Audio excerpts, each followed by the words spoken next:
भोजन को भोग लगाइए। राजा राम आइए, सीता राम आइए, मेरे भोजन को भोग लगाइए। बोले राम जी आए, भरत जी आए, लक्ष्मण जी आए, शत्रुघ्न जी आए, चारों रानियां आई। आप सब लोग जानते हैं ना चारों भैया की पत्नी का नाम? कौन कौन जानते हैं? हाथ उठाना। बस गिने चुने लोग हैं। तो भरत की पत्नी के क्या नाम था?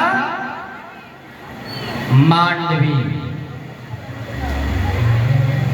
लक्ष्मण की पत्नी के क्या नाम था? उर्मिला। और शत्रुघ्न की पत्नी के क्या नाम था? सुकृति। ये चारों का भावार्थ समझते हैं?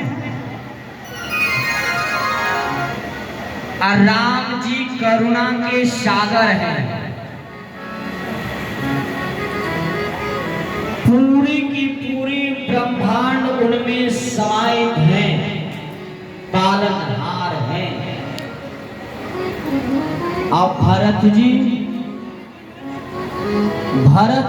धर्म की मूर्ति हैं। जितने भी सनातन धर्म की मर्यादाएं बताई गई है वो संपूर्ण मर्यादा भक्ति के आधार पर भरत में पाई गई है। सीता का काम है? शीतल प्रदान करना। जिसकी वाणी में शीतलता हो, जिसकी छत्र छाया में शीतलता हो, जिसकी छत्र छाया में आनंद आ जाए, परमा आनंद आ जाए, उसका नाम सीता है। मांडवी जीवात्मा और परमात्मा के संबंध जोड़ने से जिस परमात्मा जीवात्मा से उठकर उस परमात्मा में जुड़ जाता है तो समझो कि उस महानता को बढ़ाने वाला दायित्व दिया गया है मांडवी, जो महानता को बढ़ा दे। लक्ष्मणः लक्षितः। लक्ष्मण का क्या मतलब है?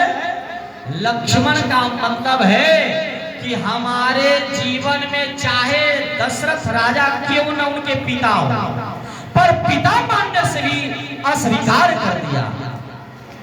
जब वनगमन होने लगा तो उन्होंने कहा कैसे पिता?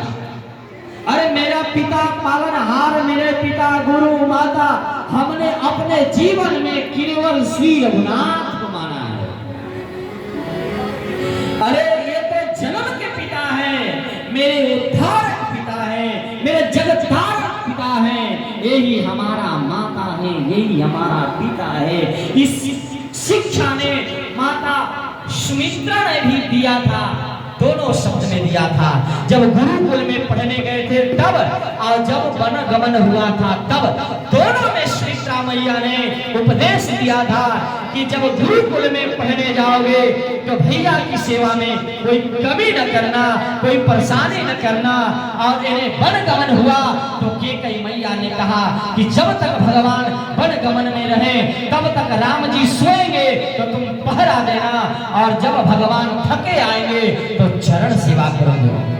हम लोग कहते हैं अकाल मृत्यु हरणम सर्व व्याधि विनाशम विष्णुपादोदकम पित्वः पुनर्जन्मना विद्यते। भगवान की चरणारविंद से, भगवान की चरणोदक से अकाल मृत्यु हरणम सर्व व्याधि विनाशम विष्णुपादोदकम पित्वः पुनर्जन्मना विद्यते। ऐसा शास्त्रों में प्रमाण दिया गया है। लक्ष्मण लक्ष्मण के जीवन में एक ही लक्ष्य था, अपने राघवेंद्र सरकार के चरणों में अपने आप को अर्पण करने के लिए।